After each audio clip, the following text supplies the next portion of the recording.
আসসালামু আলাইকুম। ওয়ালাইকুম আসসালাম। আপনারা কি জাহিদের কলিগ? এই, তোর এত বড় সাহস, তুই মালিকের নাম ধরে ডাকছিস? আসলে আপনারা আমাকে ভুল বুঝতেছেন। কি ভুল বুঝছি? তুই তো একটা কাজের মেয়ে, ফকিন্নির বাচ্চা, মালিকের নাম ধরে কেউ ডাকে? আচ্ছা, আপনার ভিতরে এসে বসেন। কাজের মেয়ে কি ঢং করেছে দেখো, হেজাব পরেছে, আবার বোরখাও পরেছে। বাবা কি ভালো, আজকাল কাজের মেয়েরা বোরকা হিজাব পরে কাজ করে, এটা ভালো। আচ্ছা, আপনার ভিতরে আসুন।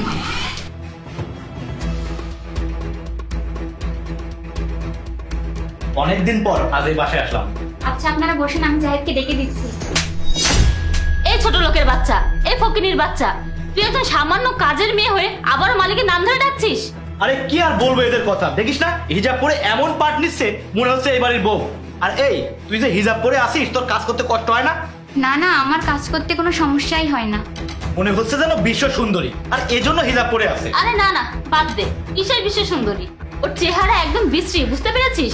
এর জন্য তো এখন হেজাব পেঁচিয়ে পেঁচিয়ে রাখে। হ্যাঁ, তুই একদম ঠিকই বলেছিস। আপনারা এসব কি কথাবার্তা বলতেছেন? শুনেন, আমি তো একজন মুসলমান মেয়ে হিসাবে তো পর্দা করা ফরজ, আর এতে আল্লাহ খুশি হন। এই, তুই কি আমাকে জ্ঞান দিচ্ছিস? কাজের মেয়ের বাচ্চা, তোর থেকে কি এখন আমরা জ্ঞান নিব? এখন তোকে যেটা বললাম সেটা কর। আরে ওর সাথে এত কি কথা বলছিস? গাইয়া ভূত কোথাকার কাজের মেয়ে, এই যা কাজ কর। আপু, আপনি এসব কথাবার্তা বলতেছেন? অশিক্ষিত, গায়া ভূত, এইসব কি? দেখুন আপু, আপনিও তো একজন মেয়ে, আর আমার জানা মতে আপনিও একজন মুসলমান।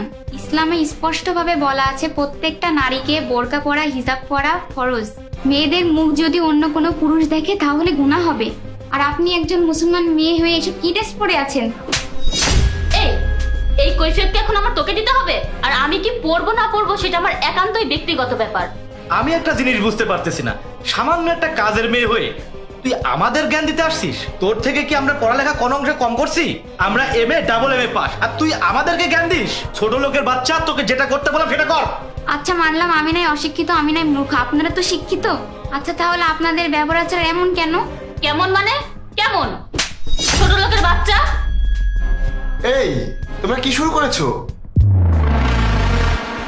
আরে দেখো না, বাসায় ঢোকার পর থেকে কাজের মেয়েটা জ্ঞান দেওয়া শুরু করেছে, তো জ্ঞান দিয়েই যাচ্ছে। একটা সামান্য কাজের মেয়ে, ছোট লোক, আর এসব কাদেরকে তুমি বাসায় রেখেছো? এই তুমি বারবার কাকে কাজের লোক বলছো? এসব তুমি বাসায় কেমন মানুষ রেখেছো? একটা কাজের মেয়ে এসব বোরখা টোরখা পরে কেউ কি কারোর বাসায় কাজ করতে আসে নাকি? এই তুমি কাকে কাজের মানুষ বলছো? না জেনে শুনে আবল তাবল এসব কি বলছো? তুমি তাকে থাপ্পড় দিলে কেন? একটা কাজের মেয়ের জন্য তুমি আমাকে থাপ্পড় মারলে? বুঝলাম না। ও কাজের মেয়ে নয়। তাহলে ওকে? ও আমার স্ত্রী। কি বলছো তুমি এগুলা? কি বলছি? আরে শোনো, একজন মেয়ে বোরকা পরে পর্দার সাথে চলাফেরা করলেই সে গ্রামে খ্যাত হয়ে যায় না। এটা সত্যি তোমার স্ত্রী? তোমরা ভাবছো ও অশিক্ষিত মেয়ে, কিছু জানে না, বোঝে না, তাই তোমার ছিছি করছো? আচ্ছা, তোমরা আমার বাসায় কেন এসেছো সেটা বলো। আমরা তোমার বাসায় এসেছিলাম তোমার বউ দেখার জন্য, আর এটা যে তোমার বউ আমরা জানতাম না। আসলে আজকে না তোমাদের সাথে আমার কথা বলার রুচিটাও উঠে গেল। তোমরা না আসলে মানুষ নামে কলঙ্ক। তুমি আমাদেরকে আগে থেকে বলবা না যে তোমার বউ পর্দা করে? এই চুপ থাকো। ও আমার বাসার কাজের মানুষ হলেও কি তোমরা তার সাথে এরকম আচার ব্যবহার করবে? আর এই যে তুমি তো একটা মেয়ে মানুষ, ও না হয় পুরুষ মানুষ, ও না হয় কিছু বোঝে না। তুমি তো একটা মেয়ের মর্মটা বোঝার কথা। আরে আমরা আসার সাথে সাথেই ও আমাদের মুখে মুখে তর্ক করা শুরু করে দিয়েছে। এই ও মুখে মুখে তর্ক করে, তাই না? আমার বউ কেমন সেটাকে আমি জানি না? হ্যাঁ, তুমি তো জানবেই, জানবে না কেন? তোমরা তো আসলে। দাঁড়াও, চুপ থাকো, আমি বলছি। আপনাকে একটা কথা বলি, এতক্ষণ আপনাকে সম্মান দিয়েছি কেন জানেন? কারণ আপনারা আমার হাজবেন্ডের পরিচিত, এই জন্য আপনাদেরকে এত সম্মান দিয়ে কথা বলতেছিলাম। কিন্তু এখন বুঝতে পারছি আপনারা এগুলোর যোগ্য না। শুনুন, আপনারা হয়তো আমার বিষয়ে কিছুই জানেন না, আর না জেনে শুনে এতক্ষণ আমার নামে অনেক কিছু বলেছেন। আপনারা এতক্ষণ বললেন আমি একজন অশিক্ষিত গাইয়া, আমি একজন গ্র্যাজুয়েট পারসন। আপনাদের থেকে ভালো মন্দ আমি একটু বেশি বুঝি হয়তো।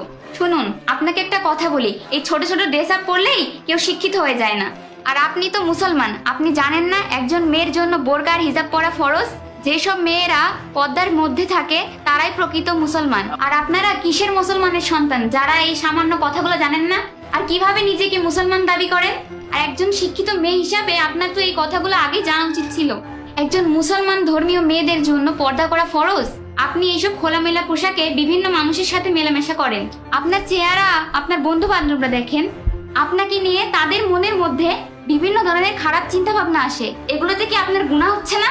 এই যে আপনি হাত দেখাইতেছেন, চুল দেখাইতেছেন, পা দেখাইতেছেন, এতে আপনার গুনাহ হইতেছে না? আর আপনি তো একজন মুসলমান, তাহলে কিভাবে পারেন এইসব কাজকর্ম করতে? লজ্জা করে না আপনার? আমার তো ভাবতেও লজ্জা লাগছে যে আপনি একজন মুসলমান। আর আমি পর্দা করি বলে আপনি আমাকে কি বললেন? গ্রামের গাইয়া ভূত, অশিক্ষিত, আরো কত কিছু। আসলে আমার আর আপনাদেরকে বলার মতন কোনো ভাষা নেই। আপনি শিক্ষিত, তাহলে আমি আপনাকে একটা কথা বলি। আপনি যদি বিন্দু মাত্র পড়ালেখা করে থাকেন, আমি আশা করি আমি এতক্ষণ যেই কথাগুলো বলেছি আপনি বুঝতে পেরেছেন। একটা কথা মনে রাখবেন, মিষ্টি যদি খোলা বাক্সে থাকে সেখানে মাছি একটু বেশি আনাগোনা করে। আশা করি আপনি আমার কথাগুলো বুঝতে পেরেছেন। আমার আর কিছু বলার নেই। শোনো উষা, ওদেরকে এসব কথা বলে কোনো লাভ নেই।